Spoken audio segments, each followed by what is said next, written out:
Hello friends, welcome back here on this YouTube channel Gyan Sagar. I'm Vikas sir, PGT in English. Today going to start our next topic pronoun. देखिए students, आज अपना next topic है pronoun और pronoun को हिंदी में कहते हैं सर्वनाम. सर्वनाम मीन्स होता है शब्द का नाम.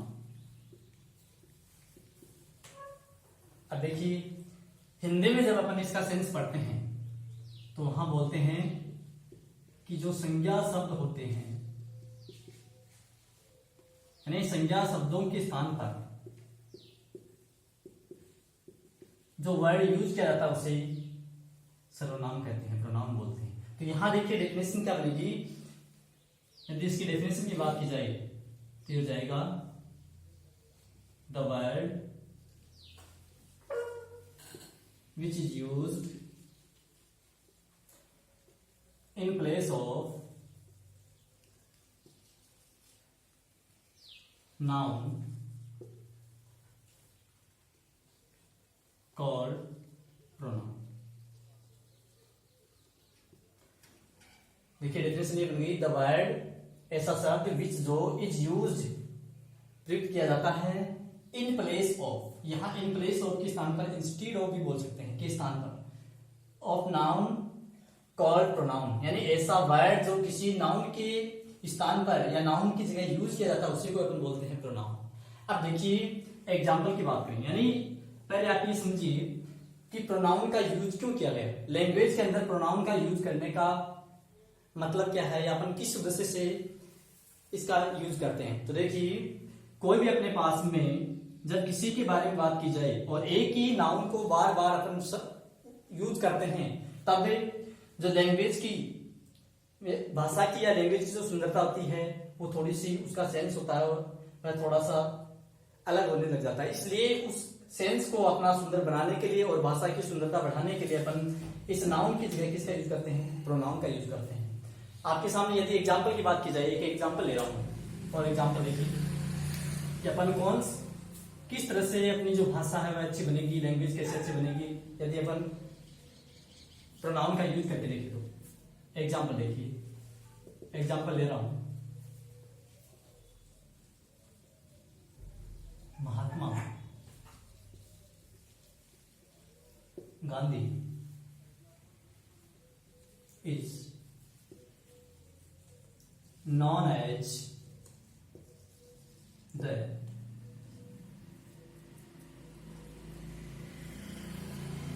father of nation. ये फर्स्ट सेंटेंस हो गया और दूसरा सेंटेंस ले रहा हूं नहीं, महात्मा गांधी इज also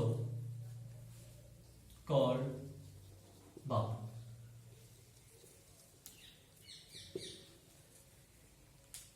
ऐसे ही और एग्जाम्पल की बात की जाए तो देखिए इसी में महात्मा गांधी के बारे में डिस्कस हो रही है. दो सेंटेंस हो चुके हैं अपने पास में और थर्ड सेंटेंस यदि मैं महात्मा गांधी के रूप में लिखूं तब देखना महात्मा Gandhi was born on 2nd October 1869 at Porbandar in Gujarat state.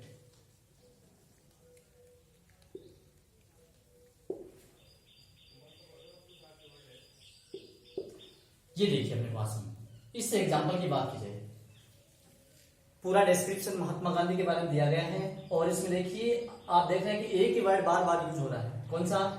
First sentence में महात्मा गांधी, अगले सेंटेंस में कौन सा वर्ड आ गया फिर महात्मा गांधी और आपका थर्ड सेंटेंस है इसमें भी एक ही वर्ड बार बार यूज हो रहा है महात्मा गांधी. अब आप देखिए पूरा डिस्क्रिप्शन, एक ही अपने पास में एक ही पर्सनैलिटी के बारे में डिस्क्रिप्शन दे रखा है, और उसी में एक ही वर्ड जो नाउन कौन सा इसमें, महात्मा गांधी फर्स्ट, और एक नाम योगा, दूसरा नाम, और थर्ड योग है।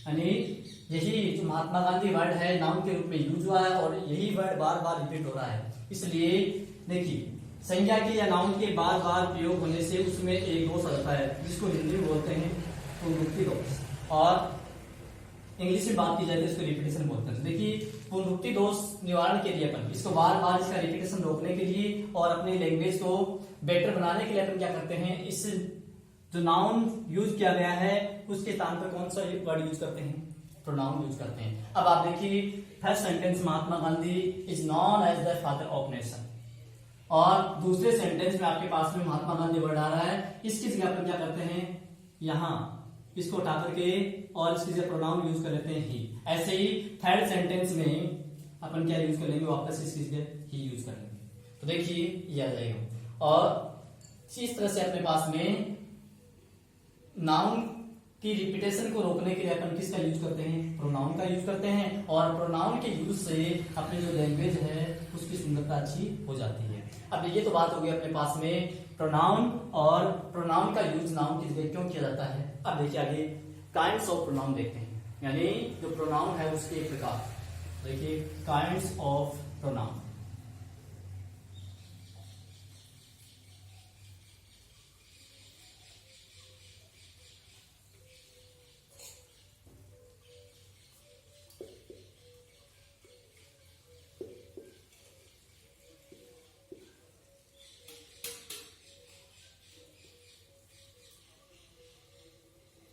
फर्स्ट प्रोनाउन है अपने पास में personal pronoun,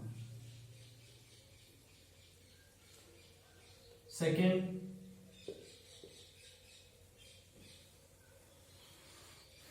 reflexive pronoun,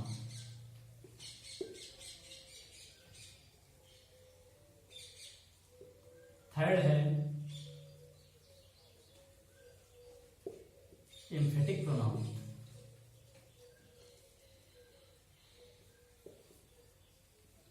fourth है possessive pronoun,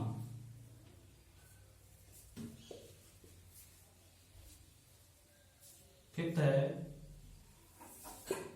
demonstrative pronoun,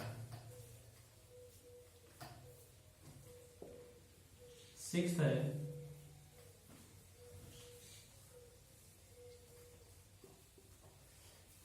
interrogative pronoun,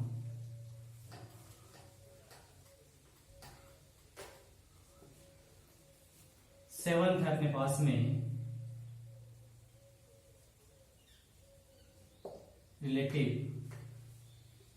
pronoun,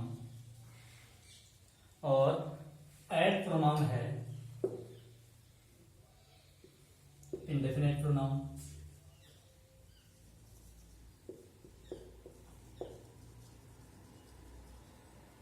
और नेक्स्ट है डिस्ट्रीब्यूटिव प्रोनाउन,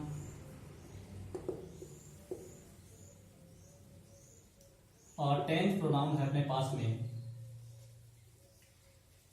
रेसिप्रोकल प्रोनाउन, और लास्ट है एक्सक्लेमेटिव प्रोनाउन।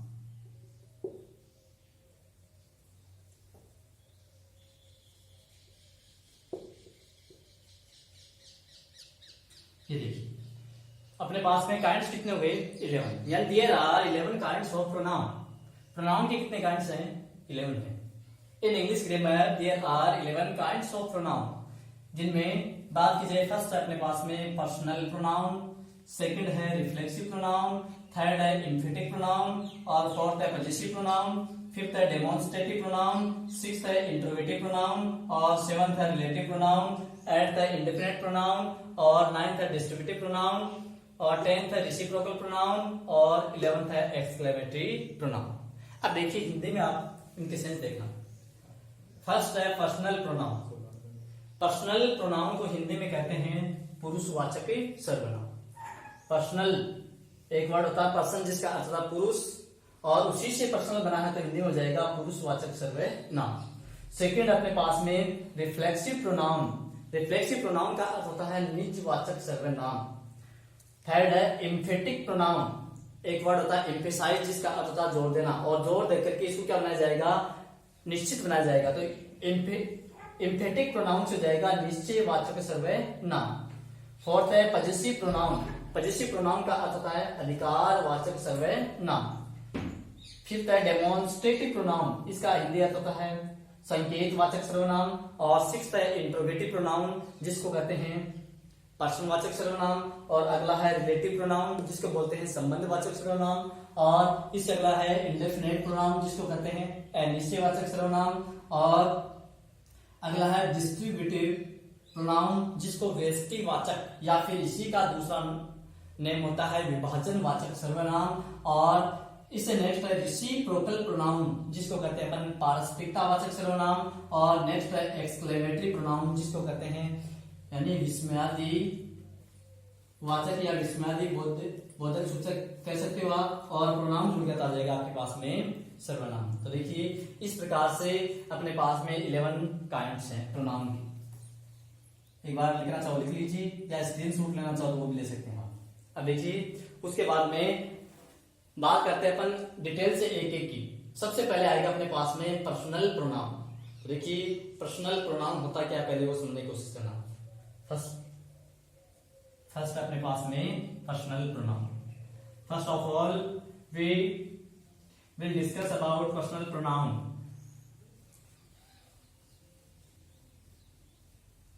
देखिए पर्सनल प्रोनाउन का अर्थ समझने की कोशिश करना। या जो पर्सनल वर्ड है, एक वर्ड होता है पर्सन, इसी से बनता है। और पर्सन का अर्थ होता है पुरुष। और देखिए आप हिंदी और संस्कृत में 3 पुरुष पढ़ते हो, यानी संस्कृत में तो आपका प्रथम पुरुष, मध्यम पुरुष और उत्तम पुरुष। इसी तरह से हिंदी में होता है उत्तम पुरुष, मध्यम पुरुष और अन्य पुरुष। अब देखिए जिस तरह से हिंदी और संस्कृत में 3 पुरुष होते हैं, वैसे इंग्लिश में अपने पास में कितने पर्सन होते हैं, 3 होते हैं। तो देखिए 3 पर्सन अपने पास में कौन कौन से हैं। फर्स्ट पर्सन बोलते हैं, सेकंड पर्सन बोलते हैं और थर्ड पर्सन बोलते हैं। हिंदी में जिसे आप उत्तम पुरुष करते हो, वहां इंग्लिश के अंदर इसको फर्स्ट पर्सन बोला जाता है। हिंदी में जिसको आप मध्यम पुरुष करते हो, यहाँ इसको सेकंड पर्सन कहते हैं। और हिंदी के अंदर तीसरा अन्य पुरुष होता है, वहां पर ये थर्ड पर्सन हो जाएगा। अब बात करते हैं फर्स्ट पर्सन, यानी फर्स्ट पर्सन जिसको आप उत्तम पुरुष करते हो, इसको वक्ता या कहने वाला, कोई बात को कहने वाला होता हो। मध्यम पुरुष जिसको आप हिंदी में तो मध्यम पुरुष कहते हो और यहां सेकंड पर्सन बोलते हो, यानी जिसे बात कही जाए, जिसे बात कही जाए। और थर्ड अन्य जिसके बारे में बात की जाए, जिसके बारे में बात की जाए। अब देखिए कहने वाला, यानी फर्स्ट पर्सन में आपके पास में कौन आएगा, स्पीकर जिसको आप वक्ता कहते हो। और सेकंड में ऑडियंस, बात को सुनने वाला जिसको बात कही जाती है। और थर्ड में आ जाएगा आपके पास में, यानी जिसके बारे किसी अन्य के बारे में, तीसरे के बारे में बात की जाती हो, वो आपके पास में थर्ड पर्सन में हो जाएगा। तो ये पर्सनल प्रोनाउन अपने पास में फर्स्ट पर्सन, सेकंड पर्सन और थर्ड पर्सन। अब देखिए अपन प्रोनाउन चार्ट से इस पर्सनल प्रोनाउन को समझते हैं। तो देखिए पर्सनल प्रोनाउन को समझने के लिए आप यहाँ पर एक प्रोनाउन चार्ट बना हूं, उसका ध्यान से समझो। देखिए और इसी प्रोनाउन चार्ट में अपने शुरू के 4 प्रोनाउंस क्लियर हो जाएंगे। First personal, second reflexive, third emphatic और फोर्थ है पजेसिव प्रोनाउन। ये 4 प्रोनाउन अपने एक ही प्रोनाउन चार्ट से क्लियर हो जाएंगे। तो देख समझने की कोशिश करना। मैं यहाँ बना रहा हूँ प्रोनाउन चार्ट, साथ साथ आप भी नोट करते रहिए चार्ट को और समझते रहिए। देखिए प्रोनाउन चार्ट, प्रोनाउन चार्ट में अपन यहां लिखेंगे पर्सन और यहां लिखेंगे केस, जिसमें फर्स्ट होगा सब्जेक्टिव केस और सेकंड होगा ऑब्जेक्टिव केस, और थर्ड होगा पजेसिव केस। थर्ड होगा पजेसिव केस। और लास्ट यहां पर अपने जो रिफ्लेक्सिव प्रोनाउन पढ़ते हैं वो भी यहां ले लेते हैं। तो देखिए पर्सन अपने पास में कितने बताए थे आपको? 3, फर्स्ट, सेकंड और थर्ड। अब देखिए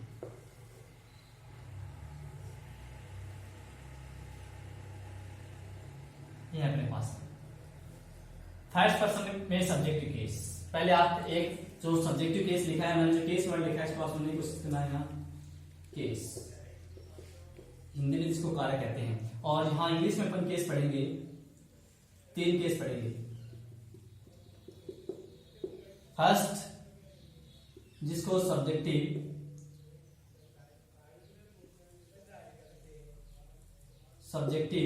या नॉमिनेटिव केस कहते हैं। सब्जेक्टिव या नॉमिनेटिव केस कहते हैं। तो देखिए सब्जेक्टिव या नॉमिनेटिव केस क्या होगा? कर्ता कारक। सेकंड अपने पास में इसको कहते हैं ऑब्जेक्टिव केस,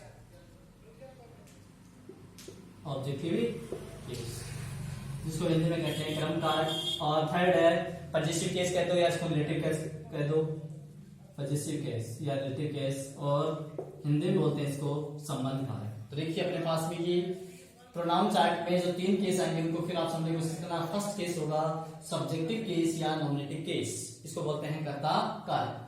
सेकंड होता है ऑब्जेक्टिव केस जिसको कर्म कारक कहते हैं, और थर्ड होता है पजेसिव केस या रिलेटिव केस जिसको कहते हैं संबंधित कारक। देखिए ये अपने पास में 3 केसेज हैं। फर्स्ट सब्जेक्टिव केस, सेकंड है ऑब्जेक्टिव केस, थर्ड है पजेसिव केस। यानी इसकी शॉर्ट फॉर्म लिखी है, पूरा मीनिंग में लिखा गया है। तो देखिए सब्जेक्टिव में एसयूवी लिख करके केस लगा दिया, ऑब्जेक्टिव में ओबीजे लिख दिया, और थर्ड पजेसिव केस, और लास्ट में अपन रिफ्लेक्सिव प्रोनाउन पढ़ेंगे इस चार्ट में। तो देखिए सबसे पहले अपन बात करते हैं फर्स्ट पर्सन के सब्जेक्टिव केस की। फर्स्ट पर्सन के सब्जेक्टिव केस में अपन 2 प्रोनाउन यूज करते हैं, और उनमें एक होता है आई और एक होता है वी। सब्जेक्टिव केस के रूप में 2 प्रोनाउन यूज किए जाते हैं। पहला प्रोनाउन आई होगा और सेकंड होगा we. I is used as singular, we is used as plural. देखिए एक सिंगुलर होगा एक प्लूरल होगा। सिंगुलर होगा एक वचन जिसको बोलते हैं, वी प्लूरल जिसको बहुवचन कहते हो आप। अब देखिएगा इन्हीं के ऑब्जेक्टिव केस बनाते हैं दोनों के। आई का ऑब्जेक्टिव केस होता है मी और वी का होता है अस। आई का ऑब्जेक्टिव केस मी होगा और वी का होगा अस। अब बात करते हैं पजेसिव केस। देखिए पजेसिव केस में भी अपन 2 पढ़ते हैं। एक आएगा पजेसिव केस में पजेसिव एडजेक्टिव, और एक होता है पजेसिव प्रोनाउन। ध्यान दीजिए, देखिए एक पजेसिव एडजेक्टिव लिखा है और दूसरा होगा पजेसिव प्रोनाउन। इसका बनेगा पजेसिव एडजेक्टिव माई और इसका पजेसिव एडजेक्टिव बनेगा आवर।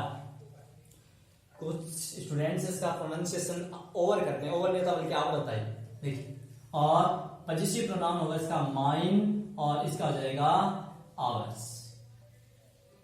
अब देखिए रिफ्लेक्सिव प्रोनाउन बाद में समझते हैं, एक बार सीधा समझते हैं आपको कैसे होता है। फिर देखिए सेकंड आपके पास में यू, जो सेकंड पर्सन होता है you is used as both singular and plural subject. You का यूज सिंगुलर और प्लूरल दोनों के रूप में यूज किया जाता है। यदि जिसको बात कही जा रही है सामने सुनने वाला एक व्यक्ति है, एक ही है, तो उसके लिए आप सिंगुलर के रूप में मानोगे, और आप एक से ज्यादा को या प्लूरल को बहुत सारों को बात कर रहे हो अपनी, तब वहां सुनने वाले एक से ज्यादा वो आ जाएंगे यू प्लूरल के रूप में। देखिए यू का प्रयोग करेंगे सिंगुलर और प्लूरल दोनों के रूप में। याद रखिएगा यू का ऑब्जेक्टिव केस भी यू ही रहता है। इसका पजेसिव एडजेक्टिव बनेगा योर और पजेसिव प्रोनाउन बनेगा योर्स। अब मैं बात करता हूं थर्ड पर्सन। थर्ड पर्सन में ही, सी, इट और दे। ही, सी, इट और दे। देखिए सब्जेक्टिव केस के रूप में पहले आपके पास में ही, उसके बाद में सी है और फिर इट है और फिर दे है। देखिए ही is used as singular for male.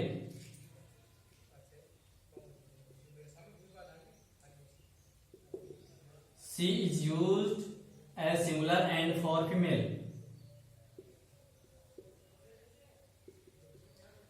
It is used as singular and neuter, या फिर इसको आप यूं भी कह सकते हो, इसका यूज किसी थिंग के लिए या किसी वस्तु के लिए करेंगे अपन। और दे इज यूज्ड फॉर प्लूरल। अब देखिए ये है अपने पास में,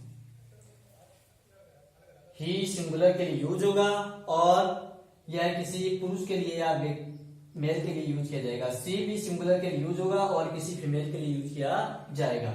इट भी सिंगुलर के लिए होगा लेकिन इसका यूज किसी वस्तु के लिए करेंगे। और दे का यूज होगा प्लूरल के लिए। इसका यूज पर्सन और थिंग दोनों के लिए, दोनों के स्थान पर किया जा सकता है।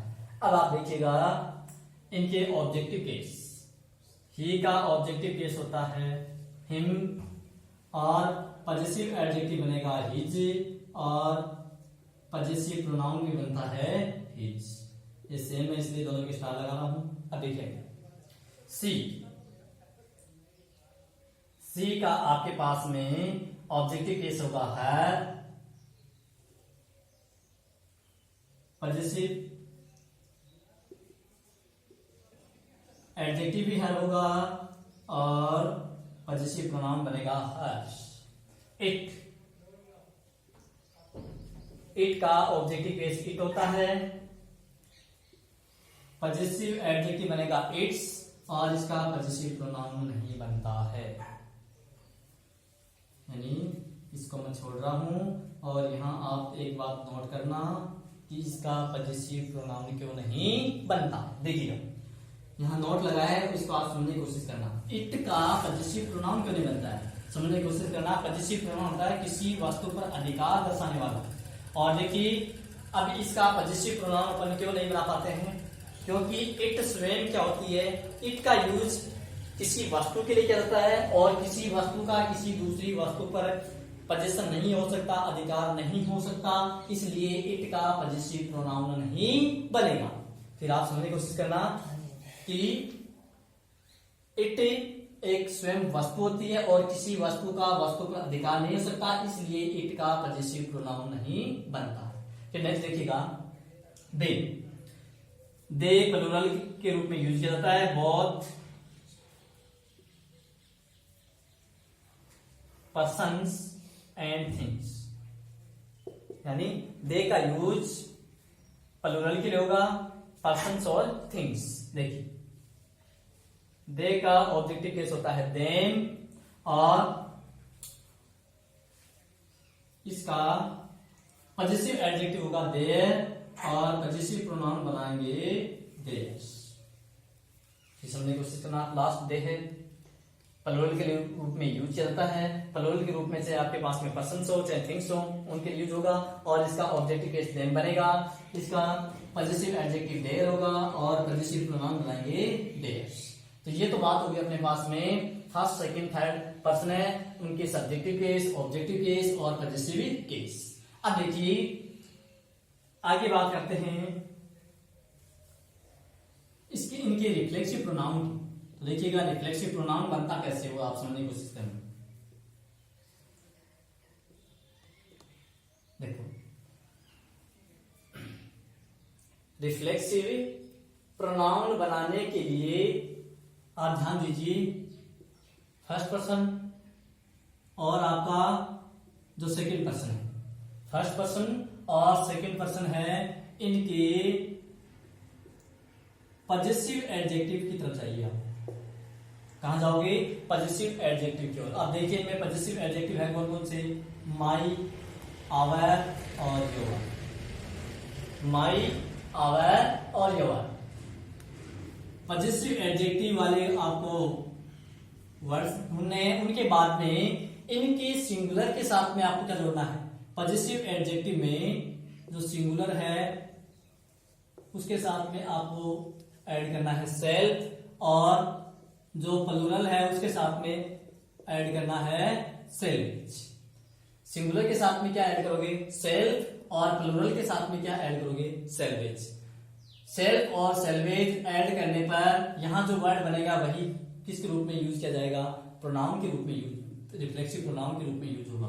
अब देखिए माई की बात करें, माई है, आई सिंगुलर के लिए है, इसलिए माई के साथ में क्या जोड़ेंगे? सेल्फ। तो इसका रिफ्लेक्सिव प्रोनाउन हो जाएगा माई सेल्फ, और आवर प्लूरल के रूप में यूज होता है, इसलिए इसके साथ में क्या जोड़ेंगे? सेल्वेज। और योर सिंगुलर और प्लूरल दोनों के लिए यूज किया जाता है, इसलिए इसके साथ में सेल्फ भी जुड़ेगा, और क्या जुड़ेगा?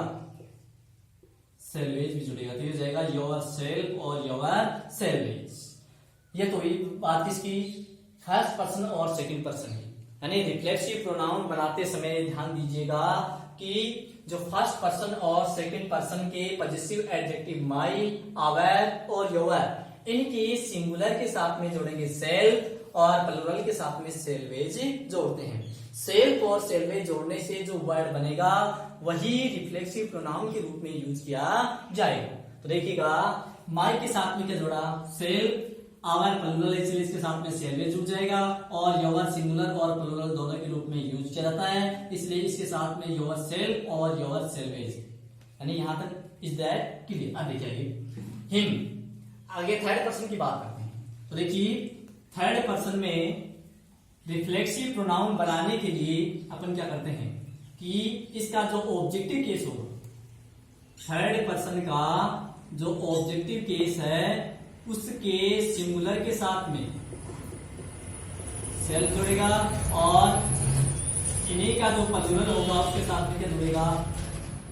सेल्वेज। ध्यान दीजिएगा थर्ड पर्सन के ऑब्जेक्टिव केस में फर्स्ट और सेकंड के थे पजेसिव एडजेक्टिव में जोड़ा था, और यहां जोड़ेंगे अपन थर्ड पर्सन के ऑब्जेक्टिव केस के सिंगुलर के साथ में सेल्फ और प्लूरल के साथ में सेल्वेज जोड़ते हैं। तो देखिएगा ये हो गया हिमसेल्फ, और ये हो जाएगा हरसेल्फ, और ये हो जाएगा इटसेल्फ, और लास्ट होगा आपका देमसेल्फ।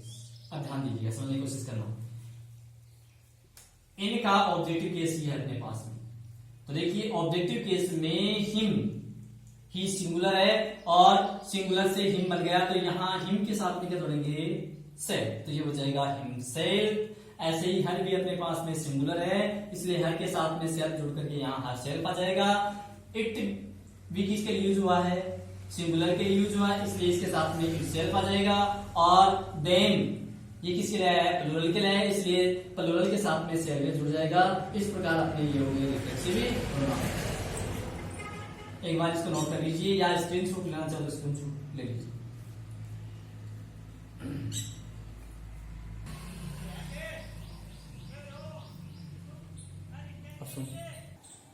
हाँ नोट कर लिया होगा आपने। अब देखिए आगे मैं फिर इसको रिपीट कर रहा हूं एक बार। बात हो रही थी अपने प्रोनाउन चार्ट की, और बताया था आपको कि प्रोनाउन चार्ट में अपने पास में शुरू के 4 प्रोनाउन क्लियर हो जाते हैं। First personal, second reflexive, third emphatic और फोर्थ पजेसिव प्रोनाउन। अब एक बार फिर रिपीट कर रहा हूं। प्रोनाउन चार्ट बनाने के लिए सिंपल सा आप समझ लीजिएगा। सबसे पहले अपन लिखते हैं पर्सन, और आपको बताया था ये चार्ट बनाने से पहले कि there are 3 persons in personal pronoun, यानी पर्सनल प्रोनाउन में अपने पास में कितने पर्सन हैं? 3 पर्सन है। फर्स्ट पर्सन, सेकंड पर्सन और थर्ड पर्सन। फर्स्ट पर्सन का सब्जेक्टिव केस, सब्जेक्टिव केस क्या होता है? कर्ता कारक। सब्जेक्टिव केस का सिंगुलर होगा आई और भी होगा प्लूरल। अब देखिए इसका ऑब्जेक्टिव केस की बात की जाए तब आई का ऑब्जेक्टिव केस मी बनेगा और बी का बनेगा एस। आगे बात करते हैं थर्ड अपने पास में पजेसिव केस। पजेसिव केस में बताया था आपको पजेसिव एडजेक्टिव आता है और पजेसिव प्रोनाउन आता है। पजेसिव एडजेक्टिव आई का बनेगा माई और वी का बनेगा आवर। फिर बात करते हैं आगे पजेसिव प्रोनाउन की। आई का पजेसिव प्रोनाउन माइन होगा और वी का पजेसिव प्रोनाउन आवर्स होगा। और ऐसे ही अपने पास में रिफ्लेक्सिव प्रोनाउन यहां हो जाएगा माई सेल्फ और यहां हो जाएगा आवर सेल्फ। फिर बात करते हैं सेकंड पर्सन। सेकंड पर्सन में अपने पास में केवल एक ही प्रोनाउन यूज किया जाता है, यू का यूज सिंगुलर और प्लूरल दोनों के लिए होता है।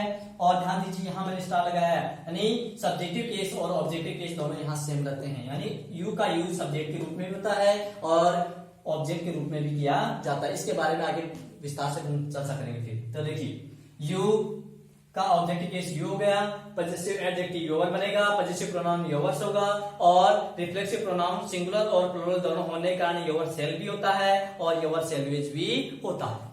अब बात करते हैं आगे थर्ड पर्सन। थर्ड पर्सन में ही होता है सिंगुलर, ही सिंगुलर है, इसका यूज मेल के लिए किया जाता है और इसका ऑब्जेक्टिव केस हिम होता है, पजेसिव एडजेक्टिव हिज बनेगा और पजेसिव प्रोनाउन भी हिज बनेगा। फिर इन दोनों के स्टाइल लगा, मतलब पजेसिव एडजेक्टिव और पजेसिव प्रोनाउन दोनों क्या हैं, सेम है। और देखिएगा हिम सिंगुलर है, इसलिए इसके साथ में यहाँ रिफ्लेक्सिव प्रोनाउन बनने के लिए सेल्फ जुड़ जाएगा, हिम सेल्फ होगा।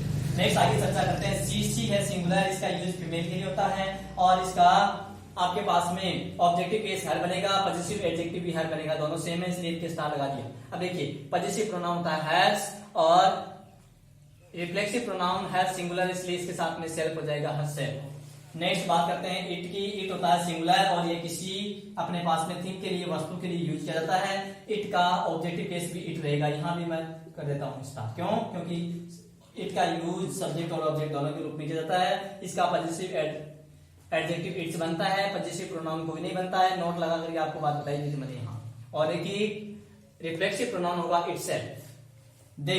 नेक्स्ट है दे का यूज पर्सन्स और थिंग्स दोनों के लिए किया जाता है और ध्यान रखिएगा इसका use it they is used as plural for both persons and things. और इसका आपके पास में ऑब्जेक्टिव केस बनेगा देम और पजेसिव एडजेक्टिव देयर होगा, पजेसिव प्रोनाउन होगा देयर्स और लास्ट में रिफ्लेक्सिव प्रोनाउन बनाने के लिए देम प्लूरल है, इसलिए इसके साथ में देम सेल्वेज हो जाएगा।